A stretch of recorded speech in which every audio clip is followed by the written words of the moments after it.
Aujourd'hui, on assiste à un vrai affrontement entre deux grandes puissances économiques, la Chine et les États-Unis.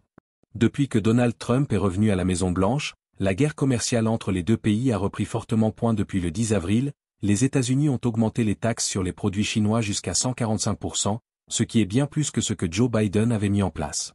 Les Américains veulent se servir de ces taxes comme un moyen de pression pour négocier avec la Chine, même si cela crée de grosses perturbations sur les marchés financiers dans le monde. Mais ceux qui pensaient que la Chine allait céder rapidement se sont trompés. Pékin a réagi tout de suite en imposant à son tour des taxes de 125% sur les produits américains. La Chine montre qu'elle est prête à aller plus loin.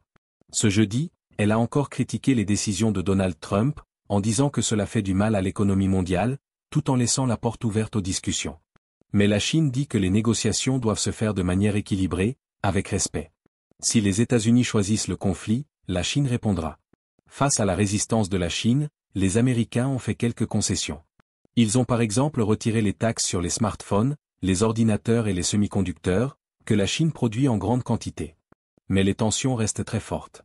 Donald Trump a même interdit à l'entreprise Nvidia de vendre ses puces électroniques à la Chine, alors que ces produits sont très utilisés pour l'intelligence artificielle.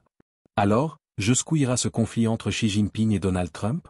Pour en parler, on interroge Bertrand Badi, spécialiste des relations internationales et professeur à Sciences Po. Selon lui, ce conflit n'a pas commencé avec Trump.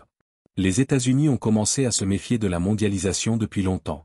Au début, ils pensaient que la mondialisation allait les avantager, mais ils ont vite compris que ce n'était pas si simple.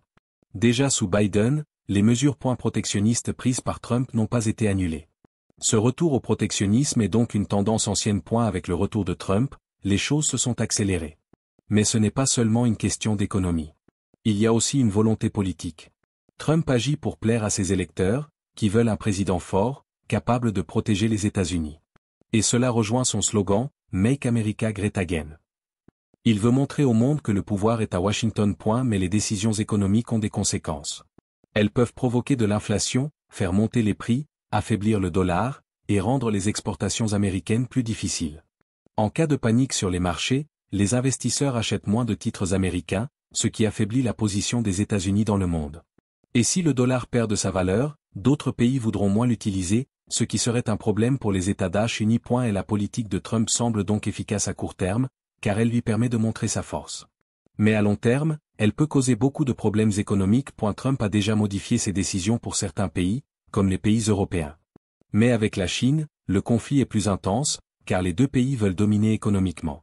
Cependant, il est difficile aujourd'hui de viser uniquement un pays sans toucher les autres, à cause de l'interdépendance mondiale. Par exemple, quand les pays occidentaux ont sanctionné la Russie après l'invasion de l'Ukraine, d'autres pays, qui n'étaient pas liés au conflit, en ont aussi souffert.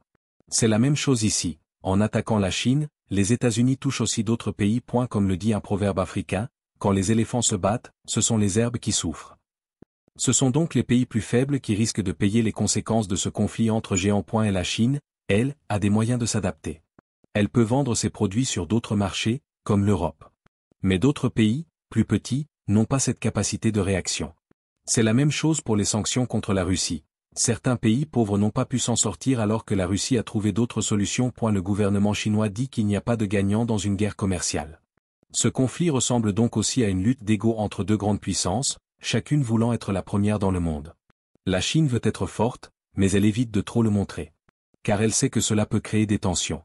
Les États-Unis, au contraire, veulent montrer qu'ils sont les plus puissants. Mais parfois, il vaut mieux être discret. Et la Chine préfère la stratégie du gagnant-gagnant, où tout le monde y trouve son compte.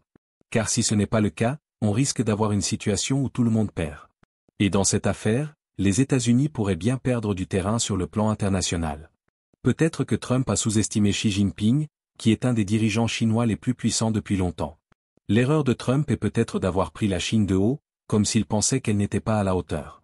Mais dans un monde où les anciennes puissances ont du mal à accepter la montée des nouvelles, cette attitude est risquée. Les États-Unis vont probablement être affectés par une situation économique difficile, et l'opinion publique américaine commence à se fatiguer de tout ça. Beaucoup de gens avaient cru en Trump avec son slogan « Make America Great Again » ou « America First ». Ils se demandent si l'idée de l'Amérique d'abord et le conservatisme de certains ne vont pas être remis en question par la dégradation de l'économie. Cela montre bien ce qu'on appelle les fièvres populistes. Qu'est-ce que c'est? C'est quand un peuple se sent en danger ou en régression, et cette fièvre peut provoquer deux réactions. La première est émotionnelle, car les gens se sentent rassurés par des discours forts du leader. Mais la deuxième réaction, plus tard, c'est la réalité. Par exemple, l'inflation ou la perte d'importance de certains produits américains dans le monde peuvent décevoir ceux qui avaient cru à ces promesses. C'est pour ça que les régimes populistes ne durent jamais longtemps, la réalité finit par rattraper le discours. Trump, après 3 mois à la Maison-Blanche, a pris beaucoup de décisions économiques et commerciales. Mais ses actions sur des sujets comme le conflit israélo-palestinien ou en Ukraine n'ont pas donné de résultats concrets. Maintenant, il se concentre sur le dossier de l'Iran, en espérant réussir là où il a échoué ailleurs. Il y a aussi un paradoxe avec Trump et les milliardaires comme Musk et Zuckerberg, qui favorisent l'ouverture des marchés pour gagner de l'argent. Trump, avec ses politiques de fermeture, semble être en contradiction avec eux. En fait, le néolibéralisme, un système économique favorisant la liberté de marché, a échoué à certains moments, et maintenant les libertariens veulent combiner liberté et un peu d'autoritarisme pour faire fonctionner le système. Mais ce mélange de liberté et d'autorité pourrait être dangereux. Il crée un flou entre des démocraties où les libertés sont censées être respectées et des régimes plus autoritaires. Le danger est que la liberté d'expression diminue, et qu'une pensée critique soit de plus en plus réprimée.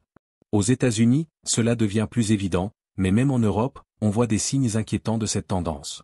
Enfin, la rivalité entre les États-Unis et la Chine continue de se renforcer. Les États-Unis, en se montrant arrogants et en méprisant les autres, renforcent l'idée d'un Sud global qui se regroupe contre eux. Ce Sud global, comprenant des pays comme ceux d'Afrique, devient de plus en plus solidaire, surtout en raison de la politique américaine. Paradoxalement, cette approche des États-Unis ne fait que renforcer la position de la Chine, qui est vue de manière plus positive en Afrique, où les échanges avec la Chine sont plus importants qu'avec les États-Unis.